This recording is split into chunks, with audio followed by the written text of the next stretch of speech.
আসসালামু আলাইকুম। শুরু করছি কলঙ্কের কারুকাজ পর্ব 6। লিখেছেন তাজনিন তায়েবা। স্কুলের বাঁদিকে একটা খাল পার আছে। খালের পাশেই হাত পা মেলে দাঁড়িয়ে আছে একটা চালতা গাছ। সেই দিন মারিয়া, স্মিতা ও ওসমান আর নূর মিলে যেই গাছটা থেকে চালতা পেরেছিল সেই গাছটাই এটা। মুসা নূরকে কাঁধে করে নিয়ে এসে বসিয়ে দিল সেই চালতা গাছের গোড়ায়।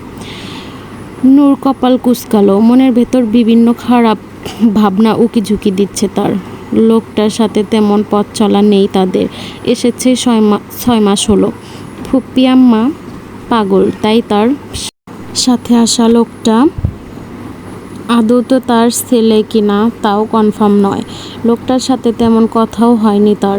লোকটার সাথে যতবার দেখা বা কথা হয়েছে ততবারই লোকটা অদ্ভুত আচরণের কারণে ভয় জন্মে নিয়েছে বুকের ভেতর, যেমনটা এখন হচ্ছে।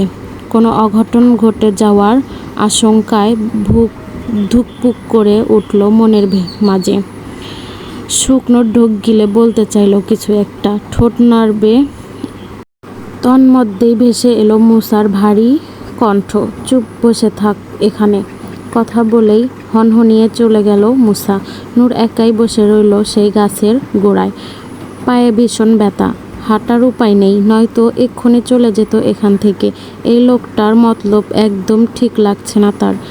7-5 ভাবনার মাঝেই ফিরে এলো মুসা। হাতে তার পাহাড়ি লতা, এক হাতের তালুতে রেখে অন্য হাত দিয়ে পিষতে পিষতে এগিয়ে এলো সে। নূর চোখ ছোট ছোট করে তাকালো। বিরক্তি জমাট বাঁধা শুকনো কণ্ঠে বলল, আপনি আমাকে বাড়ির কথা বলে এখানে কেন? কথাটা বলতে গিয়ে থামল নূর। কৌতূহল দৃষ্টি বর্তালো মুসার হাতের দিকে। সে স্থিতি কণ্ঠে জিজ্ঞেস করলো, এগুলো কি? মুসা জবাবদিহি করতে নারাজ। এক মনে পাহাড়ি লতাগুলো হাতের তালুতে পিষে রস বের করলো সে। গম্ভীর কণ্ঠে বলল, পর্দা সরা, এটা লাগাতে হবে। পর্দা সরানোর কথা বলতেই ভয়ে খামচে ধরল নূরের কলিজা। সে উৎকণ্ঠিত স্বরে অসম্মত জানিয়ে বলল, না, আম্মা জানতে পারলে আমাকে টুকরো টুকরো কইরা ফালাইব। চোখ গরম করে ধারালো দৃষ্টিতে তাকালো মুসা। হাতের তালুতে পিষে নেওয়া পাহাড়ি লতার পেস্টটা নূরের দিকে বাড়িয়ে দিয়ে বলল, নে ধর, এটা কপালে লাগা। এতক্ষণে হাঁফ ছেড়ে বাঁচল নূর। একটা দীর্ঘশ্বাস ফেলে নিশ্চিত মনে হাতে নিল পাহাড়ি লতার পেস্ট। তারপর আস্তে করে নিকাপের ভেতর হাত ঢুকিয়ে কপালের ক্ষতস্থানে লাগালো। কাটা জায়গায় মলমের মতো কাজ করলো পেস্টটুকু। অতিরিক্ত জ্বলায় চোখ খিচে বন্ধ করে নিল নূর। দাঁতে দাঁত পিষে শান্ত রাখলো চোখ মুখ। মুসা তেমন একটা ভ্রুক্ষেপ দেখালো না। সে মুচড়ে ধরা নির্জীব কণ্ঠে শুধালো, সাঁতার জানিস? হ্যাঁ। নূরের হ্যাঁ চোখ উত্তর পাওয়ার সাথে সাথে আবার 1 সেকেন্ডও বিলম্ব করল না মুসা। সোজা পাজা কোলে তুলে নিল নূরকে। নূর কর্তবিমূঢ় হকচকিয়ে কিছু বলতেই যাবে, তার আগেই মুসা তাকে ছুঁড়ে ফেলল খালের পানিতে। নূর তাজ্জব, ধৈর্যের সীমা অতিক্রম হলো তার। রাগে জেদে নিষ্পিস করতে করতে উষ্ণ কণ্ঠে চেঁচিয়ে বলল, এটা আপনি কি করলেন? নিজেকে কি ভাবেন আপনি? মাথা নষ্ট আপনার। মুসা নির্বেগ নূরের জ্বলন্ত চোখের দিকে তাকিয়ে মহস্ত কণ্ঠে বলল, 10 মিনিট সাঁতার কেটে পায়ের ব্যথা কমে এলে বাড়ি চলে যাবি। বিরক্তিতে নূর আর একটু তেতে উঠল এবার। ক্রোধিত কণ্ঠে বলল, তাহলে আপনি আমাকে জোর করে তুলে নিয়ে এলেন কেন? আমি তো মারিয়া, স্মিতার সাথে চলে যেতে পারতাম। পরনের বোরকা সহ পুরো শরীর ভিজিয়ে বাড়ি ফিরল নূর। বাড়িতে আসতেই ভেজা শরীরে পড়ল জামিলার সামনে। জামিলা এমনিতেই সহ্য করতে পারে না নূরকে। নূরের স্কুলে যাওয়া নিয়েও বিরোধ আছে তার।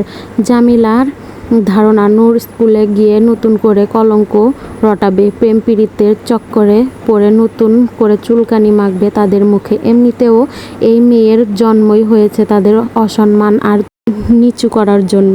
নূরের ওপর অযথা চটে থাকা মানুষটা নূরের ভেজা শরীর দেখে আর একটু চটল বোধহয়। কোষ কণ্ঠে বলল, এই অবস্থা কে তোর? নূর চুপ করে কিছু একটা ভাবলো। একটু আগের ঘটনার কথা বললে দোষ থাকুক বা না থাকুক মা তাকে কথা শোনাবেই নিশ্চিত। তাই মুসার কথাটা সম্পূর্ণ এড়িয়ে গিয়ে নিচু কণ্ঠে বলল, মাথা ঘুরে খালে পড়ে গেছিলাম আম্মা। ঘুরান খাইয়া পড়ছস কেমনে আবার? শরীরে রগ বল এখানে হবে জোর বল নাই? কইছি না ঠিক মতো খাইতে। কথাটা বলতে বলতে ঘরের বাইরে বেরিয়ে এলো নূরের বাবা। বেশ বড় লোক নয় তারা, আবার মধ্যবিত্তও বলা চলে না। নূরের বাবা রিকশা চালায়, পুরো সংসার আর তাদের 2 বোনের ভরণ পোষণের দায়িত্ব তার বাবার কাঁধেই। সকাল ভোরে রিকশা নিয়ে বেরোন তিনি, ফিরে আসেন সেই রাত 10টায়। এর মাঝে দুপুরে একবার আসেন ভাত খেতে, কখনো কখনো আসেনও না। আজ বোধহয় দুপুরে ভাত খেতেই এসেছেন তিনি। এসেই শুনতে পেরেছেন নূরের শরীর খারাপের কথা। বাবার প্রশ্নে কি বলবে ভেবে পেল না নূর। বিনম্র স্বরে বলল, আসলে আব্বা শরীরে জ্বর ছিল, তাই হয়তো জ্বর নিয়ে স্কুলে গেছস কেন? নতুন কইরা আরো বদনাম রটানোর মন চাইছে নাকি তোর? বাবার মুখে এমন কথা শুনে চকিতে তাকালো নূর। তড়াক করে বলল, কি কও আব্বা? বদনাম কেন রটাবো? বসির কণ্ঠ নরম করে মাথায় হাত রাখল নূরের। ভেঙে আসা ধরা কণ্ঠে বলল, দুনিয়াটা এত সহজ মনে করিস না মা। একেই তোর কলঙ্কের শেষ নাই। তার ওপর যদি মাইনসে হুনে তুই হুটহাট কইরা মাথা ঘুইরা পইরা যাস, তাইলে ভাইবা নিব তোর ভেতর রে বড় কোনো রোগ বাসা বানাইছে। তখন আর তোরে বিয়া দিতে পারমু না রে মা। বাপ মেয়ের এমন আদিক্ষেতা অসহ্য লাগলো জামিলার। আর এক মুহূর্ত জন্য সেখানে দাঁড়িয়ে না থেকে হনহনিয়ে ঢুকলো রান্নাঘরের ভেতর। এদিকে নূরের ভেতরটা দুমড়ে মুচড়ে এলো, কান্নায় রোধ হলো কণ্ঠনালী। এতদিন ভেবেছিল একমাত্র বাবাই তাকে ভালোবাসে, ভেবেছিল জীবনে ভুল করে লেগে যাওয়া কলঙ্কগুলো ফুল হিসেবে গ্রহণ করেছে তার বাবা। কিন্তু আজ তার সমস্ত ধারণা মিথ্যে হলো। পৃথিবীতে একমাত্র ভালোবাসার মানুষ মনে করে আসা বাবাও তাকে ভালোবাসায় রাখে না, সহানুভূতিতে রাখে। তার অন্ধকার ভবিষ্যৎ নিয়ে চিন্তা করে নিজের মান সম্মান নিয়ে। চিন্তা করাটাই স্বাভাবিক। তার জন্য কম তো অসম্মানিত হয়নি এই লোকটা। কিন্তু এতে তার কি দোষ? সে ভেবে পায় না, কিছুতেই ভেবে পায় না। তবে খুব করে বুঝে গেছে, সে যত বড় হচ্ছে ততই তার বাবা মায়ের কাঁধের বোঝা ভারী হচ্ছে। তিক্ত সত্য কথাগুলো ভাবতেই চোখ থেকে দুফোঁটা তরল গড়িয়ে পড়ল নূরের। সে বিষাদময় কণ্ঠে বলল, চিন্তা করো না আব্বা, আমি প্রতিদিন নামাজ পড়া দোয়া করি যেন তেন কইরাই হইলেও যেন আমার একটা বিয়া হয়। আমার নিয়া তোমাগো সকল চিন্তা যেন দূর হয়। তারপর ঘোলা চোখে চাইল তপ্ত আকাশের উত্তাপ রোদ্দুরের দিকে। নিঃশেষিত কণ্ঠে বিড়বিড়িয়ে করে আওড়ালো, নয়তো কোনো মিরাক্কেল হোক, সে নরপশু ফিরে আসুক আর বলুক, কি অন্যায় ছিল আমার। ঘটনার 4র্থতম দিন আজ। পরিবেশ ঠান্ডা। কয়েকদিন একটু ব্যস্ততায় কেটেছিল মুসার, তবে আজ আর ব্যস্ততা নেই। সকালে উঠে চলে গিয়েছিল একটা ইন্টারভিউ দিতে। একটা চাকরির প্রয়োজন, ভীষণ রকম প্রয়োজন একটা চাকরির। ইন্টারভিউটা ঠিকঠাক মতো হয়েছিল, তবে মুসা শিওর এই চাকরিটাও তার হবে না। এটা মোটা অঙ্কের ঘুষ চেয়েছে কর্তৃপক্ষ, যেই টাকা মুসার পক্ষে জোগাড় করা সম্ভব না। তাই সে ধরেই নিয়েছে চাকরিটা তার হবে না। তার হাতের মুঠায় কয়েকটা কাগজ পুড়ছে, ইচ্ছে করেই পোড়াচ্ছে সে।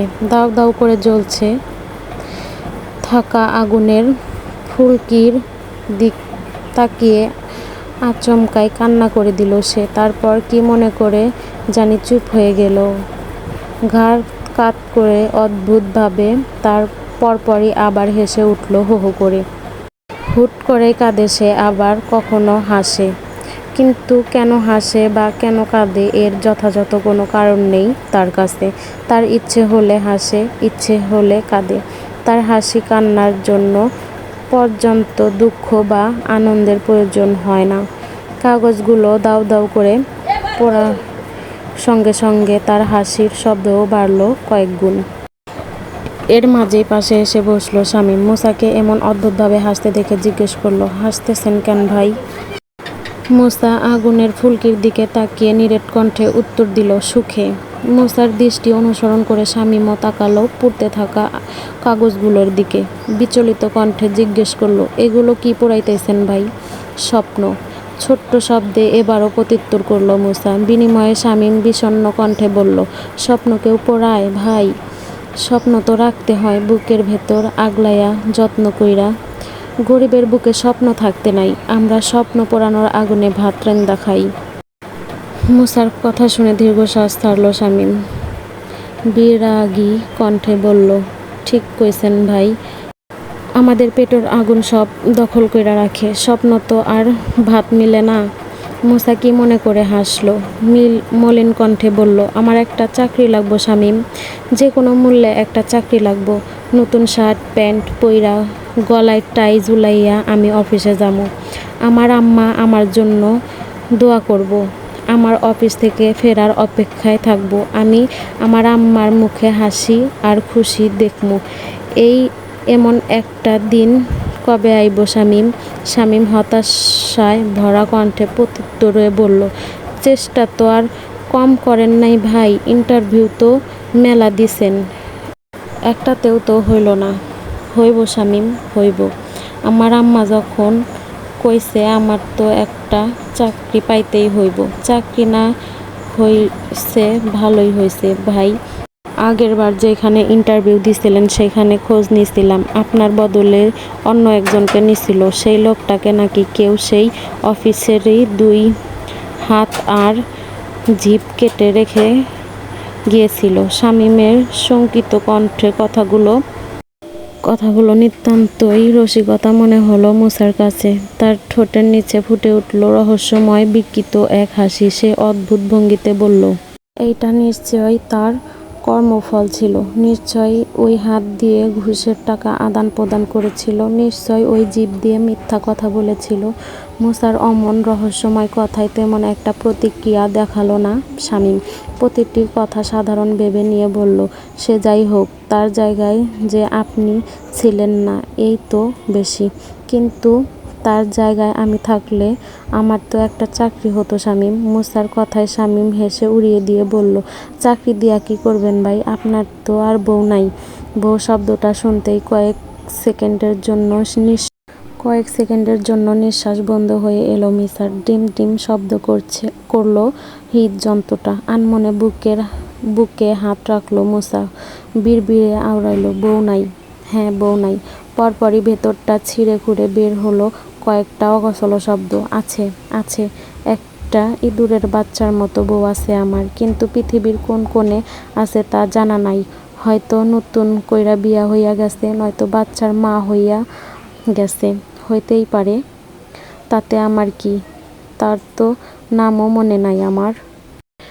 তো এই পর্বটা এই পর্যন্তই। পরবর্তী পর্ব অবশ্যই দেব।